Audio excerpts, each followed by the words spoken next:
everyone to the inaugural video, YouTube video of the Quest of the West. Not the ideal spot to showcase ice fishing stuff, but as everyone knows, in the state of Michigan, weather can change drastically week by week. So we are reporting to you from my garage. Today we're going to go over a few things that I've selected to use throughout the ice fishing season for 2023. I wish I could have got out a little bit earlier this year, try some stuff out, but with the warm weather here in the state of Michigan, we were unable to. Ice is dangerous right now, so we're waiting for a little bit more temperature drop so we can get back out there. As you can see, it's got a lot of stuff going on in here, so it's a little bit heavy, too heavy for minimum ice out there. But first things first, like I said, thank you for watching. Make sure you like, subscribe, share, comment on the links below, and follow all my socials to the same name, The Quest of the West. So a few things I'd like to go over is what I'll be using this year that's brand new to me that I have yet to even pull out. One of the first things to set up with, I switched from an old propane auger.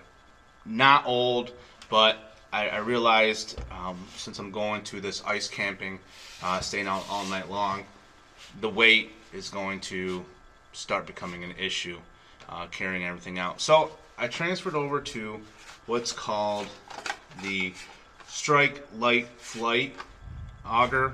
As you can see, just you can hold it by your hand. Nice and light. It's controlled actually by a hand drill. If you have the battery set up, I already have a hand drill. Make sure you use a brushless drill when you're using these things. Otherwise, you could damage your drill and it won't work as effective as what it needs to be. I've watched plenty of videos. Friends in the past have had similar ones. I just thought they were super neat, super cool. I don't have to lug around a 50, 60 pound propane auger. And on top of that, you gotta lug around the 1 pound propane tanks, which generally people do have for your Mr. Buddy heaters, but I like to use a 20 pound tank for my Mr. Buddy heater now. So the 1 pound tanks just take up room, take up space, and definitely will become heavy. So, like I said, this is brand new. Once we actually get out on the ice, I'm going to keep it this way so you know that I haven't touched it, haven't made any modifications or anything to it, and I'm going to fire up on the ice first day so you can see exactly how well these things do perform out of the box. So we'll also maybe put some links below for certain things that you find interesting and want to look more in depth. Another thing is I did upgrade my ice fishing bucket. So I've always been a proponent that it's super light. I always had styrofoam coolers for all my bait. The issue with that is you buy them every single time you go out, and I upgrade them to little bit plastic buckets, and then go and get the air tanks, the air bubblers, for all the plastic buckets. You leave batteries in there, they rust, everything goes bad. So I decided, since this year I'm going to be spending on the ice for a while, I don't want my bait to freeze and to die. So this is what I went with. It already comes with a bubbler. Like I said, all this stuff is brand new. It's nice. I'm going to be trying this stuff out for the first time once we get out on the ice. Has a nice little bucket that you can pull all your bait out of. Nice and easy, so you don't have to get your hands totally submerged in water. I like this. It's a little bit heavier, but I think it's going to hold up a lot better well, I know it's going to hold up a lot better than everything else I've used in the past. Like I said, I spent hundreds of dollars maybe on buckets that have been broken, lost, destroyed, didn't hold up, and you're buying bait constantly. Everything's dying. You got to bring your bait bucket in every single night to the cabin to make sure they don't freeze to death and die. So that was one of the big things that I wanted to use, especially if I'm spending a couple days out on the ice and I don't want to go back and constantly get bait, and making sure everything stays alive. Another thing is poles. So a couple of the poles that I'm going to showcase today that I did use last year are these two, I'm sorry. There is one more I'm going to show you in a second. This is my Mojo Ice. It's a 36-inch medium. It's got a very nice backbone to it that I like. I used this while fishing up in Lake of the Woods in Minnesota last year. I just loved everything about it. Love the feel. Using a Lew's Laser speed spin. This was something I was speaking with one of the reps about at the place I bought this. He told me to try it out, so I did. I've always been a huge fan of Pflueger reels. My President Pflueger reels, what I tend to go with. So they're both good. I like them both. I'm going to do a little bit more battling between the two this year. Last year, ice fishing wasn't as good as I hoped for. Like I said, we had to travel quite a bit outside of the state in order to get some good ice. But this one right here is the Fenwick Elite Tech. This one right here has got even a little bit stronger backbone. This is a 28. So I like this one. Probably of the two, I like this better. I just like the feel of it, the way it handles in your hand, and everything. Like I said, everything about it was great. The reels were very similar.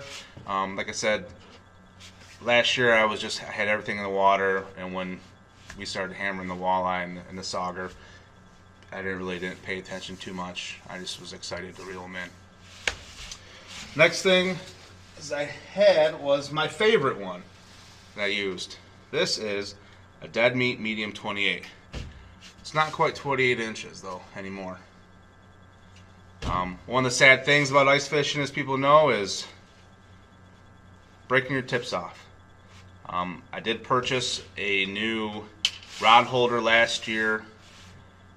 It was this guy.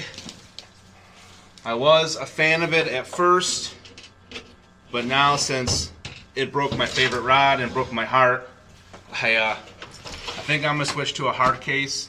I do have some extra rods in here that I use just for backups too as well, but that's one thing that I can say that it still did break my tips of my rods. So for that reason, I'm gonna go to a hard case this year. I know they're a little bit bigger, a little bit bulkier, but these rods are a little bit expensive, as you guys might know. And after a few rods broken, you'll probably feel the same way. So, my old tried and true is just a rod and reel combo, an Abu Garcia that I bought probably 5-6 years ago, and I just love this thing. I use it for pan fishing. It's an ultralight, and I like this thing. It's just fun. They're cheap. So like I said, there's expensive things you can be using.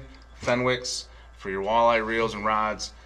Pan fishing, I don't foresee you have to go spend that much money on pan fishing, and this will do just fine with your inland lakes. You know, I've caught walleye, pike on this rod and reel combo, reeled them all in. Like I said, I like to use panfish. I like to go out to panfish with this bad boy, and it is so far my favorite rod. Maybe it just holds a little bit close to my heart because it's one of the first rod and reels that I bought myself. So, yeah, I love it. I have 2 other that are just like this as well that I use, and they don't break. Apparently not as easy as this bad boy. So, there's those.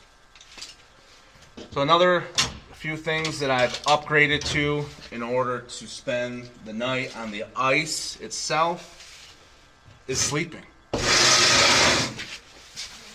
I've upgraded to a couple Cabela's cots. They're called disco beds, so you can stack 2 on top of them.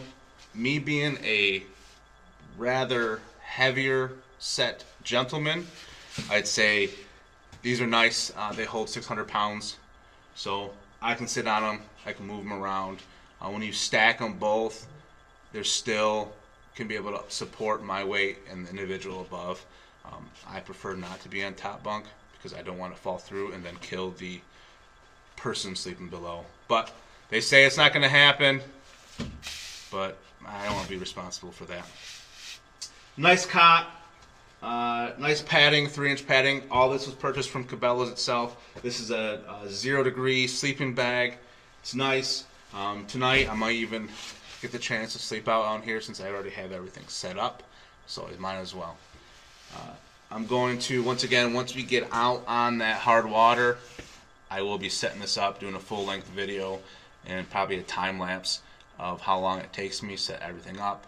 Padding on the floor, the rubber matting that I bought, and holes drilled, everything, and then be able to go over in depth again how I set everything up with lighting and my kitchen table, I suppose. One thing I did have this at home.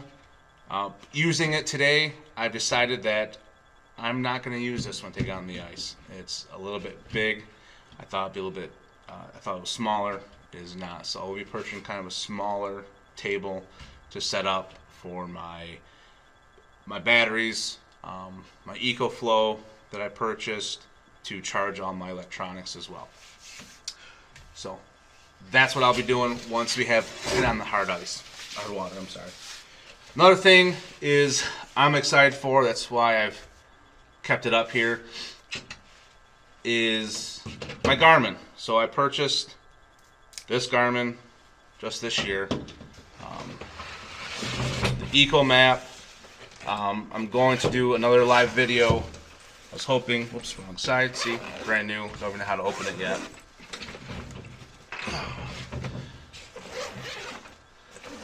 It's brand new. Still got everything intact. We will be doing a full live video of just introducing this machine once we get on the hard water. I keep saying hard ice, hard on the hard water. But once we do that, I'll break it all down, show you how to actually set it up, and get it going. So and then hopefully catch some fish off of it and get everything on camera so you can see exactly how it all works. But I'm excited. The wife let me purchase this year as long as I sold everything else that I owned before. So that was the deal, and I was happy with it. Hopefully I'm happy with it. So yeah, it's gonna be fun. It's gonna be fun this year. Why I guess I decided to expand. I do have another Otter Lodge flip over that I've used for many years. The reason why I went to this is because the ice camping started to appeal to me. Being able to go to other lakes, fishing, and not relying on where am I going to stay, where am I going to sleep, whose cabin's nearby. I can go, set up, take the wife and kids with me. We can have a ball. My wife's into camping during the summer. I like to as well, not as much as her, so I kind of combine the two ideas, and you get ice camping. So she likes it. I showed her everything before I purchased everything, so I got her approval. Thank you, Jamie. Love you. So I can't wait. She's excited. I'm excited to try this new venture out and get out there on the water. I don't foresee this being the best setup in windy days. Granted, I just put up in my garage today in a closed environment, and it's not even bad outside either. But it took me probably 2-3 minutes to pop everything out, pull it out of the case, put it up relatively quick and easy. Now, in 20-30 mile an hour winds, I do not think it's going to be that great of a plan. So I do have my lodge flip over, and then I would have to resort to finding someone's cabin to stay in, because that is not going to be a nice stay overnight. So that's why getting out with the family, having them enjoy it. The kids are still relatively small, so I figured if I get them into something very comfortable and they like, I can lead them into further things, into flip overs, so on and so forth. Okay, so back to why I purchased this as well. Last year, me, a couple friends, Jason, Eli, and oh crap, now I'm forgetting his name now. I feel like an asshole. Jason, Eli, and CJ. I'm sorry. We went up to Lake of the Woods in Minnesota. We stayed on one of their ice castles, and we absolutely loved it. Sleeping and fishing at the same exact time, we had a ball. That's what kind of introduced me to it. My buddy Jason was already slightly doing that with his hub, so I decided I really wanted to get into it. Late season, maybe in Lake in the Woods, might not be the greatest at negative 50 degrees outside, but early season, I decided I can be able to go up there, hit it up in December time when we're still struggling in Michigan to get ice. Out there, they'll have plenty enough ice for me to set everything up and have a nice long stay for a weekend. So that's one of the things too as well that I really got me into the mentality of this style of fishing. I'm excited for it. I can't wait to start doing everything. Like I said, Michigan weather, not the greatest. It might need a couple more weeks to be able to get out, but when it does, I'm going to be out there every day hammering it and hopefully hammering those fish.